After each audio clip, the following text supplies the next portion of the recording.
Olá, bem-vindo ao meu canal. O meu nome é Cíntia, para quem não me conhece. Eu estou fazendo uma sequência de aulas de Direito do Trabalho. Hoje é a nossa terceira aula, nós vamos dar continuidade à aula de princípios do Direito do Trabalho. Na última aula nós vimos sobre o princípio protetor e hoje nós vamos ver sobre os outros princípios: primazia da realidade, indisponibilidade dos direitos trabalhistas, imperatividade das normas trabalhistas, entre outros. Então, na última aula, nós vimos que princípio é fonte inspiradora da formação das normas jurídicas. O princípio materializa a lei, é a base do ordenamento jurídico. Princípio, ele é quem inspira a criação da norma, ou é ele quem vai integrar o ordenamento jurídico ou ajudar na interpretação da norma jurídica.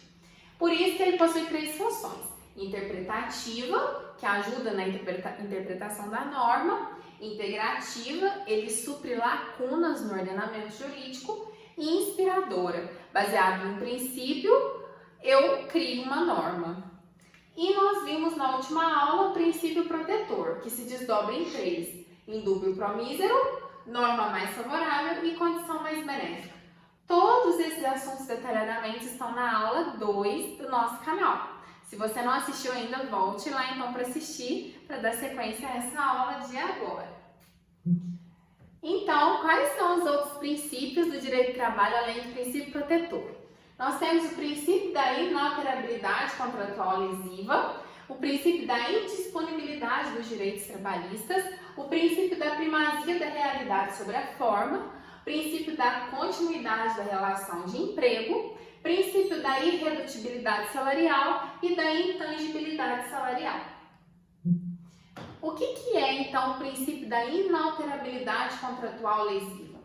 Esse princípio fala que as alterações contratuais são permitidas. Sim, são, mas somente com mútuo consentimento e sem prejuízo ao empregado.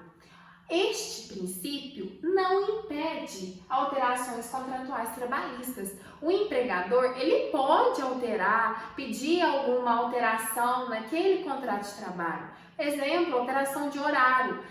Você chega às 7 e sai às 5. A partir de amanhã, eu gostaria que você chegasse às 8 e saísse às 6. Isso pode acontecer? Pode, desde que haja um mútuo consentimento. Isso não prejudica o trabalhador em nada. Então, coisas desse tipo pode acontecer. Então, este princípio não impede alterações contratuais. O que se impede são as alterações contratuais lesivas, onde o empregado é prejudicado. Isso não pode acontecer jamais. Artigo 468 da CLT, então, é onde traz a previsão do princípio da inalterabilidade contratual lesiva. Olha só, nos contratos individuais de trabalho, só é lícita a alteração das respectivas condições por mútuo consentimento e ainda assim, desde que não resultem, direta ou indiretamente, prejuízos ao empregado, sob pena de nulidade da cláusula infringente desta garantia. Ou seja, é o que eu falei, pode haver alteração no contrato de trabalho? Pode, desde que haja o quê? Mútuo consentimento e não tenha prejuízo para o empregado. Com essas duas condições atendidas, o contrato de trabalho pode ser alterado, contrato individual do trabalho. Mas, como toda regra tem a sua exceção, as cláusulas contratuais, elas podem ser negociadas através de negociação coletiva. Pode haver casos em que as cláusulas, alguma cláusula do contrato de trabalho seja flexibilizada, com vistas a evitar um mal maior. Por exemplo, uma demissão em massa. Às vezes acontece de flexibilizar uma cláusula para não ter uma demissão em massa, mas isso só por norma coletiva, não pode ser por acordo individual em regra. E isso quem traz é o artigo 7º, inciso 6 da Constituição. Lá na frente, na irredutibilidade salarial, nós vamos ver que o salário não pode ser reduzido, salvo negociação coletiva. Então, ó, portanto, o contrato de trabalho não pode ser alterado para pior, salvo se houver previsão em norma coletiva, como no caso da redução do salário, prevista em norma coletiva, para manter empregos, para salvar empregos. Nesse caso, pode por um tempo determinado também. Princípio da indisponibilidade dos direitos trabalhistas. O que fala esse princípio? Nesse princípio, nós vemos que há uma limitação da autonomia das partes. Ou seja, direito trabalhista é indisponível. O direito que o trabalhador tem, ele não pode abrir mão. Então, é onde tem essa limitação da autonomia das partes. Não pode o empregado abrir mão do 13º, por exemplo, para ele se manter no emprego. Não pode. Os direitos dele são indisponíveis, irrenunciáveis. Diferente do direito civil, que no direito civil as partes têm autonomia para negociar as cláusulas contratuais. Normal, direito comum, direito civil, contrato de compra e venda, de locação, as partes têm autonomia para estabelecer suas vontades, porque estão em situação de igualdade. Agora, no direito do trabalho, a gente viu que há uma desigualdade, um desequilíbrio entre quem detém o poderio econômico e quem está prestando serviço. Em regra, quem detém o poderio econômico está em posição de superioridade. Se ele amanhã não quiser mais esse empregado, ele pode mandar embora e contratar outro. Só que esse empregado, ele precisa do serviço, do emprego, precisa trabalhar para sobreviver. Então, olha como tem uma desigualdade. Por isso que no direito do trabalho prevalece a restrição à autonomia da vontade. Porque, caso contrário, o trabalhador ele iria abrir mão dos seus direitos para conquistar um emprego ou se manter no emprego. Por isso que existe essa limitação da autonomia da vontade. Então, no direito do trabalho, as partes não podem negociar livremente as cláusulas trabalhistas, justamente por causa do desequilíbrio entre o capital e o trabalho. Em regra, então, não se admite que o empregado renuncie de seus direitos, abrindo mão de seus direitos assegurados por lei. Não é à toa que esse em regra está em amarelo e em caixa alta, porque eu vou apresentar 3 exceções. A súmula 276 do TST, que trata do aviso prévio da renúncia pelo empregado, traz um exemplo de princípio da indisponibilidade dos direitos trabalhistas. Olha o que fala a súmula. Aviso prévio, nós teremos uma aula tratando especificamente disso. Mas olha o que fala a súmula. O direito ao aviso prévio é irrenunciável. Ou seja, o empregado não pode abrir mão de aviso prévio, a não ser que ele prove que ele arrumou um emprego. Aí ele pode abrir mão do aviso prévio.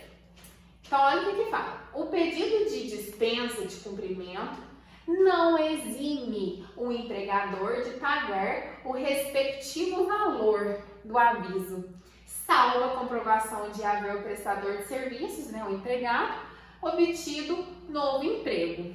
Se não tem o cumprimento do aviso prévio, então tem que pagar o aviso prévio indenizado. Só que isso é se o empregado não comprovar que ele arrumou um emprego. Porque se o empregado arrumou um emprego e ele não quer cumprir aquele aviso, então o empregador também não tem que pagar aquele valor. Então, em regra, o aviso prévio é irrenunciável. O empregado não pode abrir mão. Só pode abrir mão se ele comprovar que ele arrumou um emprego. Aí sim o empregador se exime de pagar aquele valor indenizado. Qual que é a exceção então? A primeira exceção é sobre a coexistência de 2 regulamentos empresariais. Vamos supor que existe na minha empresa 2 regulamentos. O primeiro regulamento fala que eu tenho direito, os empregados têm direito a uma cesta básica por mês e a 14º salário. E o segundo regulamento acabou de ser criado e lançado. Eu tinha optado primeiramente pelo 14º salário, pela cesta básica, e veio um regulamento novo falando que os empregados podiam ter a participação nos lucros, a PL. E só se abrisse mão do regulamento do primeiro regulamento. Ou seja, existem dois regulamentos agora, um que dá 14º salário e cesta básica e o outro que dá PL. Se eu, que estou aqui com 14º salário e cesta básica, optar por seguir esse regulamento de PL, automaticamente eu estou renunciando ao primeiro regulamento. Ou seja, nesse caso, pode a renúncia de direitos trabalhistas. Se eu opto por um regulamento, eu automaticamente estou renunciando ao outro regulamento na coexistência de dois. É o que fala a súmula 51 do TST, que a gente conheceu essa parte aqui na última aula, da condição mais benéfica, e agora a gente vai conhecer a súmula inciso 2, 51, inciso 2 da súmula. Havendo a coexistência de dois regulamentos da empresa, a opção do empregado por um deles tem efeito jurídico de renúncia às regras do sistema do outro. Ou seja, é um típico exemplo de exceção ao princípio da indisponibilidade dos direitos trabalhistas. Nesse caso, pode sim a renúncia. E esse aqui, o inciso 1 da súmula 51, é quando a gente viu na condição mais benéfica que se tiver cláusula regulamentar, revogando, alterando vantagens deferidas anteriormente, isso só vai atingir os novos trabalhadores, os antigos não. Isso aqui é o exemplo da condição mais benéfica. E no inciso 2 dessa súmula fala da renúncia de um regulamento, caso de optar por outro, e isso é exceção do princípio da indisponibilidade dos direitos trabalhistas. Essa outra exceção nós vamos conhecer no próximo vídeo, para a gente dar continuidade, terminar os princípios e fazer os exercícios, tá bom? Espero você no próximo vídeo. Tchau, tchau!